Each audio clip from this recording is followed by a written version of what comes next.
there's a lot of people who... Good afternoon, and we're going to make some bread. We're going to make some communion bread, and I thought it would be good to, this is something that a whole family can do. This is a recipe that we have used here when I made the bread. It is also a recipe that Worker Seminary uses to make their communion bread. And so it's just one of those things that, you hopefully will be partaking with communion at home. And again, it doesn't have to be any kind of special bread. I've heard someone talk about like cheese nips and stuff because that's all they had. And that's what God provides. And so that's good. It's not a problem, but I thought this would be a nice little family thing to do. It doesn't take yeast where you have to let it sit and rise. It's a pretty simple recipe, and what we're going to do is, follow along. And I really do not want you to go to the store and, get these ingredients. Use what you have. So today we're going to use all-purpose flour, and I did have some wheat flour at home. But if you don't have wheat flour, just use all-purpose flour. Use it, use all of it in the recipe. But maybe you have some different types of flour. Well, put that in and see how it works. So please do not go to the store. Shelter in place. Just use what God has provided you at home. So the first thing that we're going to do is we're going to mix our dry ingredients all together first. And our dry ingredients is some baking powder, salt, and our 2 types of flour. And I'm going to cut everything in half because I don't need 4 loaves of bread that will last us a long, long, long time. So the first thing that it says is, because we're making it the whole wheat recipe, it says get a cup of flour. And my wife will always say, she doesn't call me pastor. My wife calls me Tom, and she goes, do the mixing in the sink. And so I'm going to put that mixing bowl in the sink. I'm going to put a cup of flour, whole wheat flour, and then I'm going to put half a cup of white flour, all-purpose flour. All right, and put that in there, and then we'll be done with that. We're going to keep the flour close because if it gets, if the recipe after a while is too sticky or too dry, I'm going to, play around with that a little bit. All right.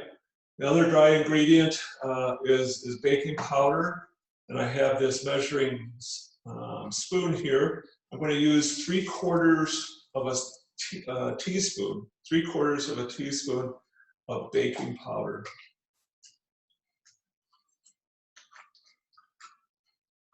And I'll dump that in there. And use the same amount of salt.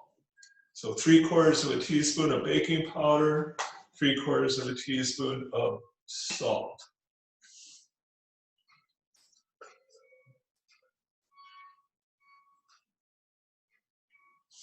All right, dump that in there.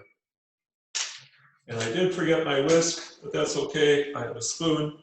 And so I'm just going to stir that all around there. So it gets mixed in with all together. The solid stuff is thoroughly mixed. And I'm sure I told you the story. Well, maybe I didn't tell everybody. But I was the baby of the family for so long, and then my little brother came along 10 years later. But when it came to, Saturday chores, my 2 oldest brothers went with my dad, and they did manly things, so to speak, stereotype type of thing. But then I would go with my mom, and we did womanly type of things, again, stereotype. I don't mean to offend anyone here, but as a little kid back in the 70s and 60s, these were all stereotypes. And my mom was a heck of a cook, so she made bread. And so one of the things, and it was in a big, big tub, And I mean, we made like 8 loaves at a time, and the thing was, is I was in charge of kneading the bread. So I would knead it, knead it, knead it, and she would just keep on throwing stuff in it. All right, I'll finish that story in a little bit. So here, that's the dry stuff. It's mixed pretty thoroughly, about as thoroughly as I'm going to get it. And then I'm going to put olive oil in there. And it says a tablespoon and a half of olive oil. This helps the bread stay moist. And I'm just going to roughly guess that. Doesn't have to be exact. That's one thing with my recipes. Anytime I make, something and then I make it again, and I'm going to mix that, together. It never tastes the same because my dashes becomes a little bit bigger, a little bit smaller. I don't know. They're just, oh well, that's the fun of cooking. So I'm going to mix that all together here. All right.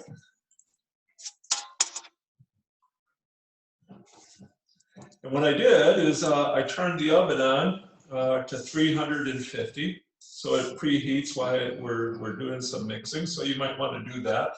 You might want to preheat that oven to 350.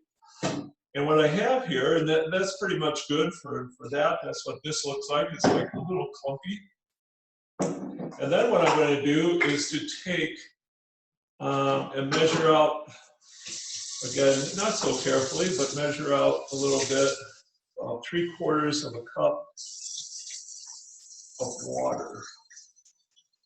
And I have an unbelievable trusty assistant, and I'm going to ask my trusty assistant to put that in the microwave for about a minute so it gets very, very warm.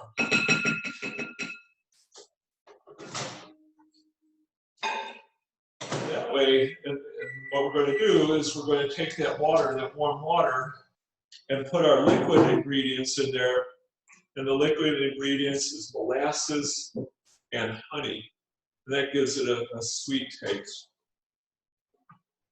All right, so I'll finish the story. Where was I? What story was I talking about? Oh, so I would be kneading bread, and it was amazing when that bread came out of the oven. My brothers and my dad would come, flocking to the table, and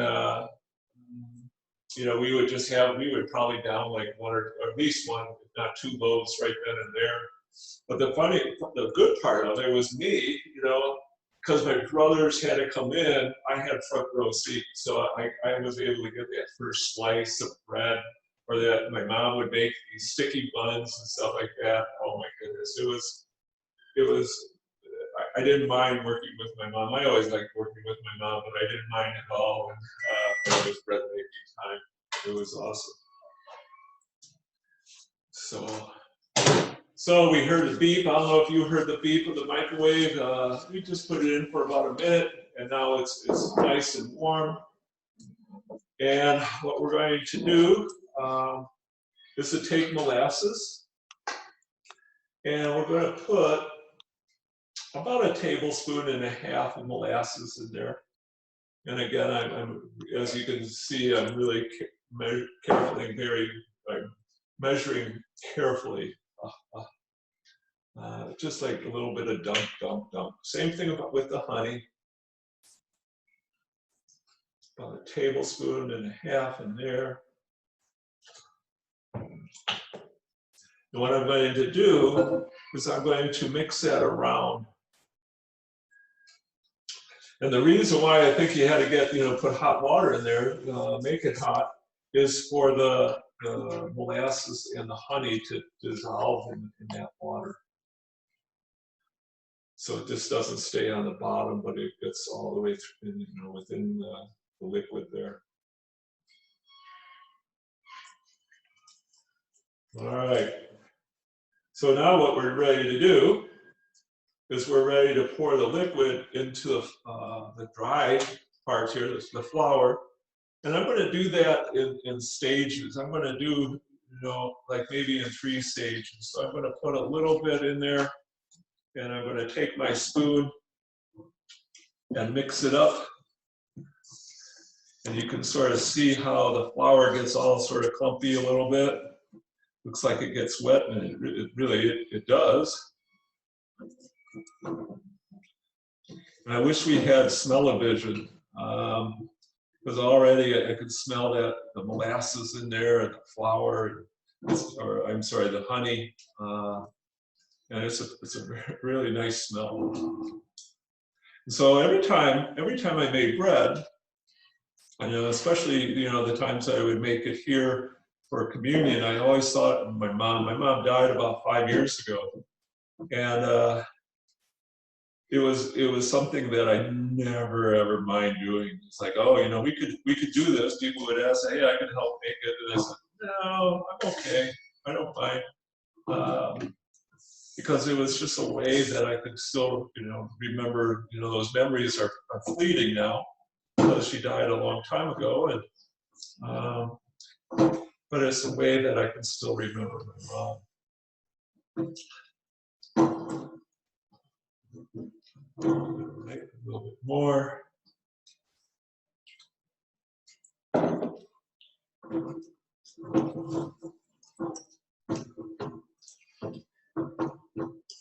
So I'm mixing it up, and now it looks pretty soupy. So it probably, well, not probably.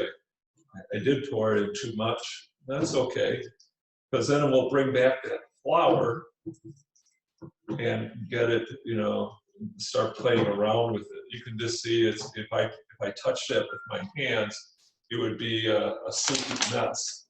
So I'm going to take white flour, the regular all-purpose flour, and I'm just going to sprinkle a little bit in there so it absorbs a little bit of that moisture and mix it around.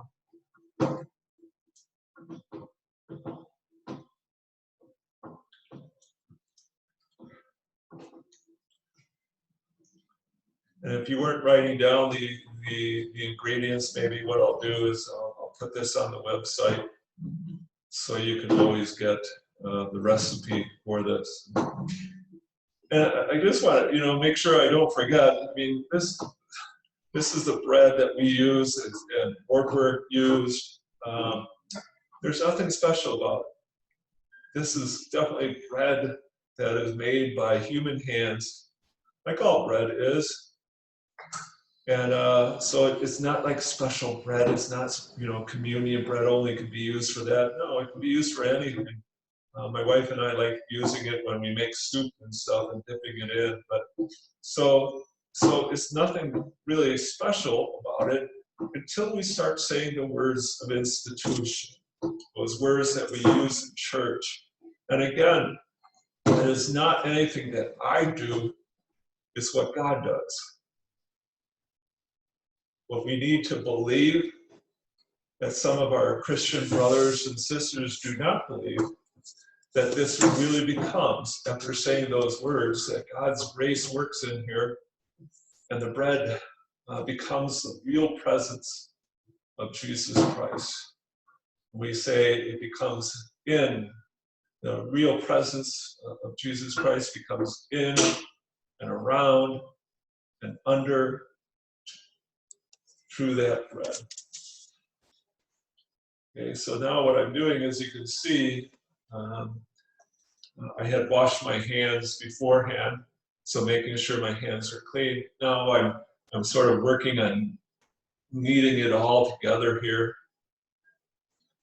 I'm going to pour the rest of my flour in there because it's still a little sticky to touch.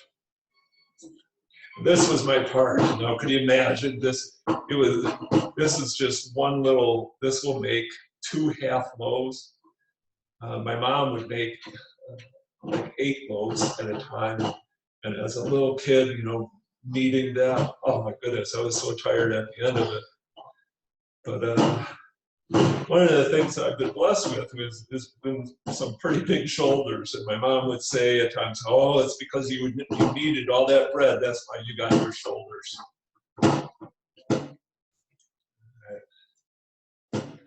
All right.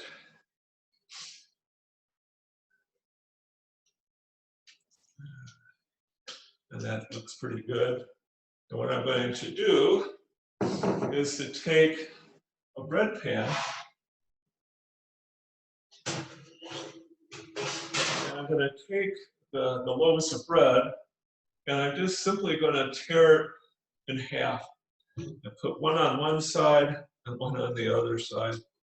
And I'm just going to flatten them down.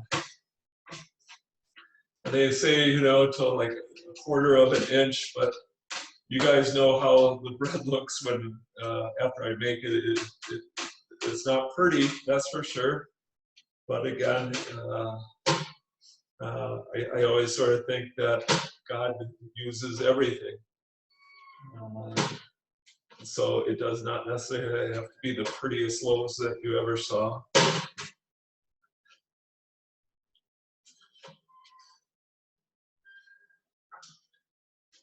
So I'm just flattening them out.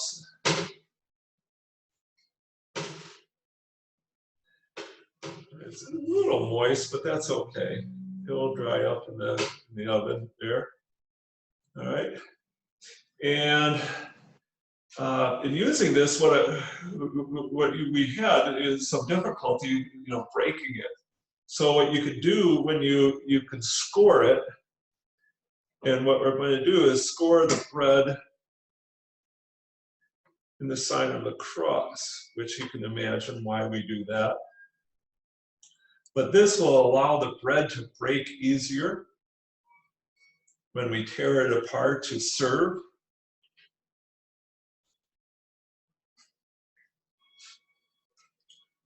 And now what we're going to do is we're going to place it in the oven. And we're going to place it in the oven for 10 minutes. Again, it's on 350.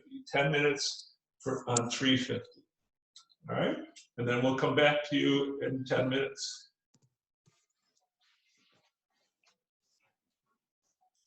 All right, so that's after 10 minutes. Oh, it's not done yet. So what we're going to do is put some oil on the top of it. I have this neat fancy brush, but you could use a napkin, you could use whatever. Probably a little bit too much oil, but oh well. I'll bring that over to the other side. And I just coat the top of it with oil. And again, it keeps it moist, so it's not dry. And then what we're going to do is we're going to stick it back in the oven for the last time. So 10 minutes for the first time, take it out, put some oil on it, and then 8 minutes for the second time. All right, so there it is, coated with oil. And you'll notice over here my clean sink. I did talk a lot, 10 minutes, but I also was cleaning up. So it's always, if you're going to make your mom or your wife happy, you should always clean up the messes that you do. So we'll put it in for 8 minutes more, and then we'll take it out, and it should be done.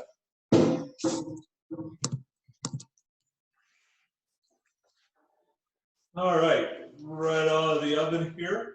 And so here's our 2 loaves of bread. And so what I like to do with the 2 loaves of bread is just put them on a plate. So one, they cool a little quicker. And then 2, I could take this pan and wash it so my wife does not get mad at me for leaving a mess. And so, oh God, you know, this brings back so many memories. And again, we would make that the regular loaf of bread where you had yeast and you had to punch it down and stuff like that. But you know, my mind automatically goes back to like smothering this with butter and putting honey on it, or it's just there's something that's just, it's so good, you know, bread out of the oven. It's just, there's not much better than that. So it's a quick recipe. Again, nothing special about it. But when we say the words of institution, it's not Pastor Tom acting, it is God acting on this bread, bringing His Spirit, His grace into the bread and under the bread, and surrounding the bread, becoming the real presence of Jesus Christ. And so I hope you have fun making it. I hope you get ready to worship with us, and maybe use some of that bread when we do communion. The peace of the Lord be with you always.